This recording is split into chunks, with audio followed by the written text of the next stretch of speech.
Welcome back to another episode of the Real Estate Playbook. This week's guest is Dan Elmore. Dan, how you doing today? Good, Joe. How are you doing? Excellent, excellent. Thank you for taking time to come on down. Perfect. Yeah, of course. Awesome. So let's jump right into it. Dan, why real estate? When I was growing up, I was always interested in houses. Like Zillow, when that started becoming like more popular, I was always on Zillow like every single day, looking things up, like just looking at houses and everything. I grew up in Chicago my whole life, so there was always homes being built and torn down and everything like that. So, and I stayed in the same home until I was like 20, so it was kind of. I did the same. When I moved down here, I was like kind of ready to kind of start looking at myself and things like that. So that's why I got into real estate, and I always like just like interior design and things like that, and kitchens and remodeling and things like that. So that's why I got into it. And completely different architectural style up in Chicago. I've never been, but from what I've seen the pictures. Yeah, I mean the house that I grew up in was built in like 1905, like super long time ago. Yeah, so it's just brick construction too. There's no stucco or a lot of multifamily. Yeah, kind of similar to like New York and things like that up in the Northeast. Yeah, exactly. So one thing that I know that you do, and we're going to kind of touch on it here in a minute. But there's a couple professions that I see do really well in real estate transition from. One is teachers, usually just having a schedule, being disciplined. It's a great segue into real estate. The other is hospitality. Me and my wife were both in hospitality, bartending, serving for about 8 years before getting into real estate.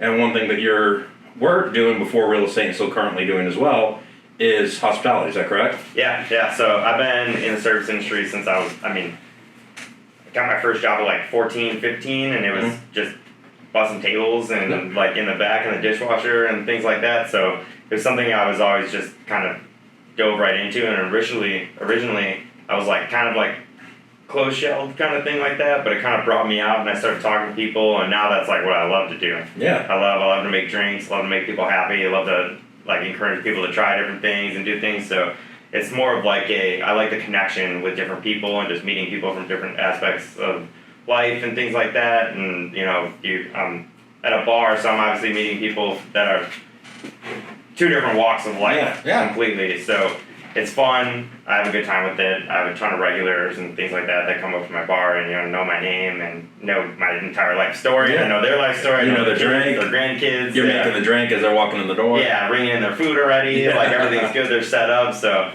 that's what I really enjoy about it. Yeah, and similar. So back when I started working, they allowed you to work younger. I mean, it was part-time, probably similar to anywhere. I don't even know, 14, 15 now, but I started dishwashing at 12. I think it was in 7th or 8th grade, and then moved up to busboy, then worked on my communication skills, got up to server, and then that's what I think really helped me, find success in real estate because I was never afraid to talk to people. Because in hospitality, you're kind of troubleshooting, critical thinking, and, talking to people all day long. It sounds like similar to what you kind of went through, where you started back of the house and then moved to the front of the house as you got a little older. Yeah, and like when it comes to bartending and just service industry in general, I'm also dealing with people that are like, some people are going to be more difficult than others. Some people are going to be super easy, and some people are going to give you a run for your money and things like that. But that's where it is fun. Because, obviously when it comes to real estate, like people are like, hey, which way does the sun set over here? Yeah. And I'm like, valid point. I never thought about that.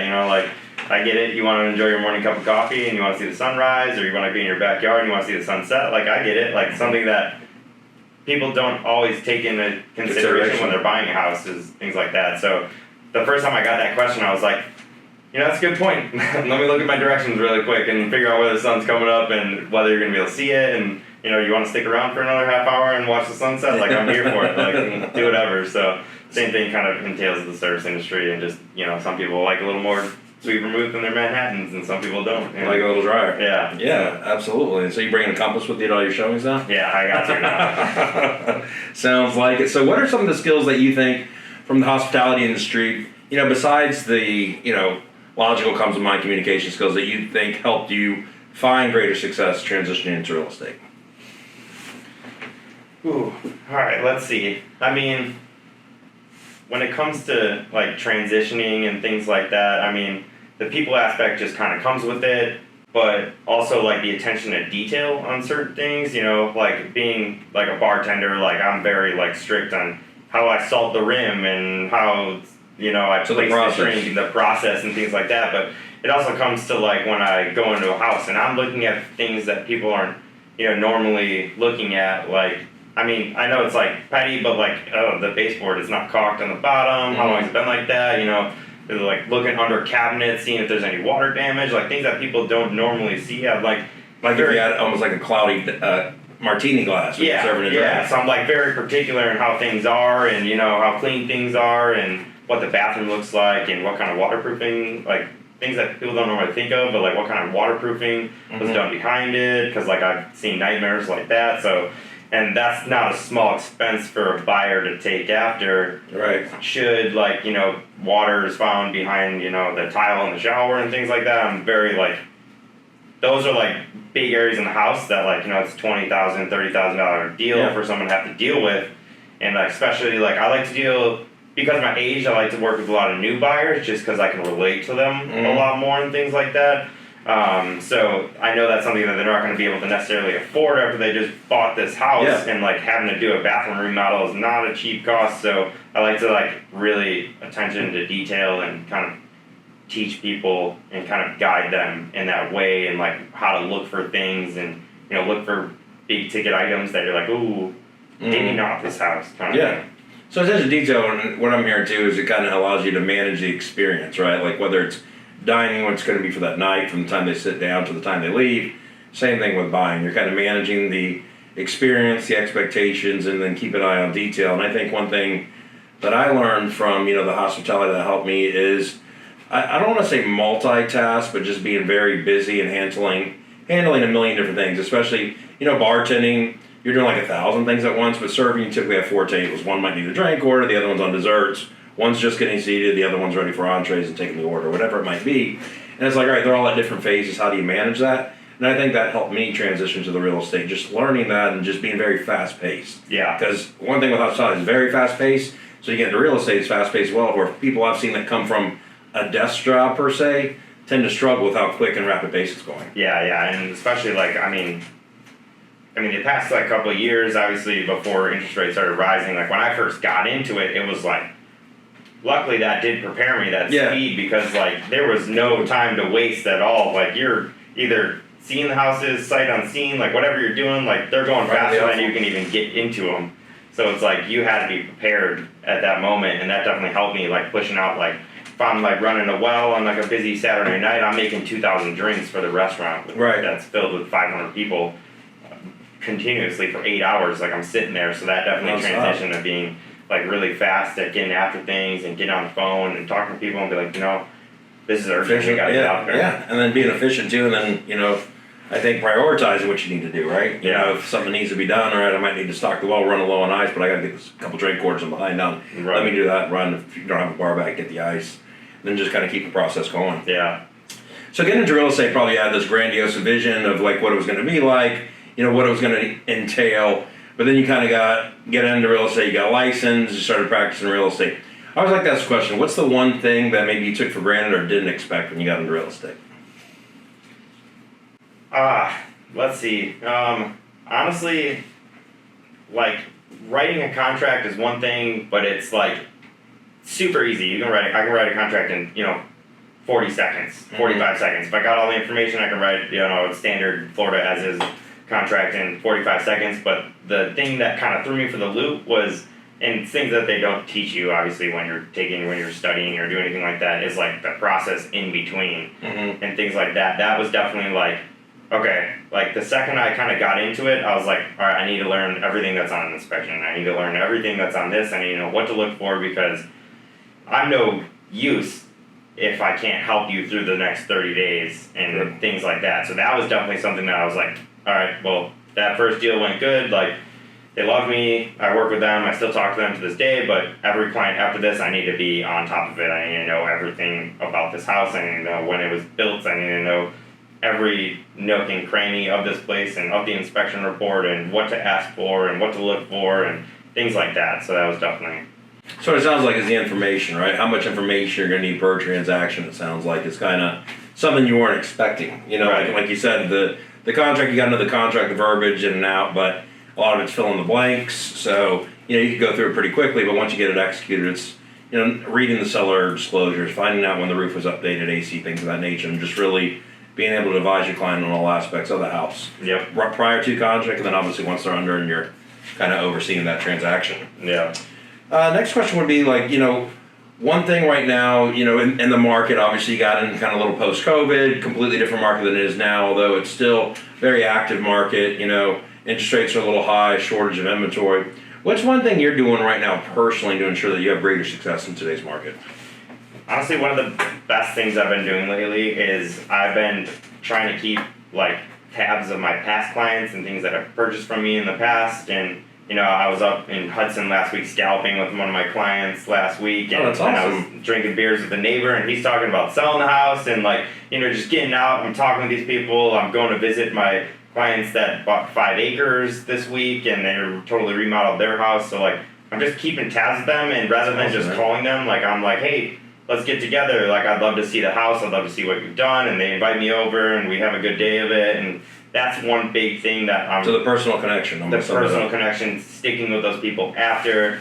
I had a guy, call me the other day, and he was like, hey, I bought a house. He climbed from maybe 6 months ago. He's like, hey, do you know where the main water shut off is in this house? And I'm like, to be honest, I can't answer that right now, but what are you doing? Are you home? I can swing by right now. I'll help you. I'll try to find it out for you. Mm-hmm. And I'm just, being there for them even 6 months after for a simple main water shut off valve. I just want to be there, so they know that, hey, I'm the guy that's going to be there when you're calling me. Absolutely. It's got to be top of mind, and the more frequent they see you and the more value you provide, then obviously the better chance you have not only getting them as a repeat customer, but obviously getting referrals from them as well, from friends and family. Yeah, absolutely. That's awesome. So I know, Dan, you got a pretty hectic life right now. Newborn, 3 months, 4 months? 2 months. 2 months? Yeah, 2 months. Yeah. So overshooting that a bit, and then full-time in bartending as well, doing real estate. So I know kind of you probably don't have a dull moment in your schedule, so a lot of people say, hey, I don't have time to fit it in.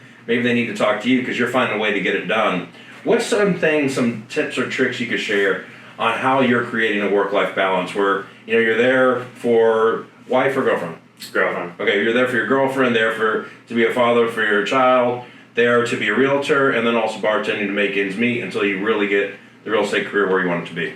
Yeah, so one of the biggest things, I pretty much only work nights in bartending, so I'm there at 4 o'clock to midnight or whatever, so I block out time during the day to, talk to clients and do whatever I need to, and usually, I wake up pretty early, 7 a.m., 8 a.m., somewhere right on there. I'm not, on a strict schedule for it, but I'm up pretty early every day, and I, immediately open my iPad or, computer, and I start getting into it and start using my CRM and kind of seeing where people are at.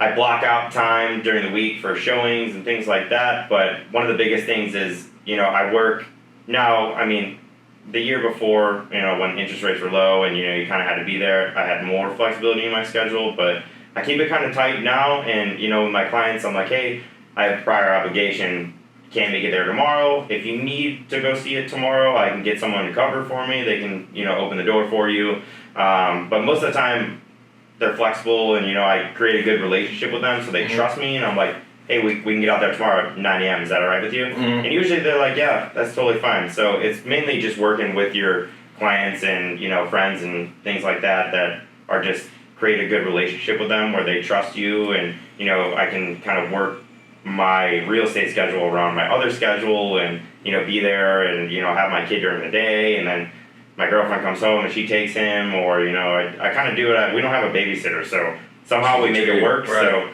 So, she comes home, I have the baby, she takes him, and I go out immediately after that. But I have a pretty good kind of schedule, just blocking out and working with my clients to kind of work around my schedule. And, it's all about creating that. You want them to know who you are, too. So I tell them, hey, I do have a 2-month-old son, so I'm not going to be available, all the time, but text me, call me, whatever you need to do. I'm still going to answer the phone. Yeah. But I'm not going to be able to, show you 6 houses tonight, but we can do 3 tonight, 3 tomorrow if you're okay with that. Yeah. Usually they're pretty good with that. If they're not in any big rush, they're totally fine. If not, I'll find coverage for it. I'll do what I got to do to get the deal done. And I think, too, by setting that expectation, too, they're probably respecting you a little bit more as a professional, where they're not trying to sometimes, you'll have a buyer or seller steer that conversation, kind of take control, and always doesn't make the best experience for them, not only, you as the realtor, but when they start kind of calling the shots and they kind of want to do things outside of the norm of the business, and it's like, you tend to not have the best results when they're trying to go rogue and do their own thing. Right, and it's like you're running your own business over here, so you gotta like, if you can't, give the shirt off your back every single deal kind of thing like that with someone that wants to, look at something. So you also have to be realistic and be like, I'm beat, I'm exhausted, I need a couple hours tonight to myself and to hang out and not look at any paperwork or anything like that if it's not necessary. So it's just all about working your schedule. Yeah, and having a proper expectation, not only it sounds like for your business, but for your life in general. Yeah, and I want to be able to give my clients 100%. So if I'm beat because I was up all night with my son or something like that, like I'm going to be honest with them, hey, I had a really rough night with my son last night, I was up the whole night, I'm happy to help you today, but not 100%, I'd love to be able to give you 100%. Yeah, absolutely. So the last question I have for you is like, obviously with you got a lot on your plate, you're making it work, very driven and seem to be, between you and your girlfriend's schedule, very efficient with your time. A lot of agents out there, they're probably maybe struggling in production, maybe some had experience, success in the past, maybe they're struggling in today's market, or maybe they're newly licensed and are thinking about a career in real estate. What would be, if you were to give one tip of advice or kind of give like, hey, before you get started, here's something to think about, what would be that nugget of information you'd give? Definitely talk with someone in the industry that's been in the industry, someone that's been there for a while, things like that. They'll give you a good insight. I mean, I've been blessed just to work at a bar for the past couple of years that I kind of do. I get agents in all the time, and even now, I mean, we're not competitive with each other like that, but we are like kind of like push each other in the right direction. I had a guy that I actually worked a deal with last year. He came into my bar the other night. Was like, "Oh, how's your year been?" And we kind of just talked for like a good half hour. Like he was like, "I had a really rough year to get started, but last month was the best year I've had in 15 years." That's awesome. And so it was just kind of like he definitely helped me. That was my second deal I ever done. And he definitely kind of helped me through with it. He kind of knew I was new, but he helped me. And then a year later, he's following back up with me, like coming into my bar and just seeing how I'm doing and things like that. So that's awesome. That was definitely very helpful. Is just getting someone that's been in the industry for a while, and that'll give you pointers and tips and how to work your surrounding, like who you surround yourself with, and how to work past clients and things like that. And it's just working that aspect of it, everything you can learn, but you need to know how to work the people around you and how to like let them know. I was kind of hesitant to always tell people that I did real estate on the side, but now it's like becoming more of a organic conversation type? More of an organic conversation, so I can kind of talk to people and help them out, see where they're at, where they want to live, kind of things like that. So Awesome. Well, Dan, you've been a wealth of knowledge. We appreciate you coming on down. For anybody in the, greater Tampa area, as far as south as like Bradenton, as far north as, Hernando, Brooksville, something like that, and all Hillsborough, Pasco, and Pinellas. What's the best contact information for someone to get a hold of you? Why don't you give us the best email and your cell phone number for them to call or text on, and we'll make sure to share this on all the social as well. Yeah, so my best cell would be my direct number, which is going to be 630-433-1614. And then my email is daniel@54realty.com. All right. So there you go. There's the information. If you need to get a hold of Dan, whether it's purchasing or selling in the Tampa Bay area, you now know how to reach him. We greatly appreciate you taking the time, Dan, through your busy schedule to come on down. Yeah, thanks for having me. For this week's episode, and we greatly appreciate all of you for tuning in to another episode of the Real Estate Playbook.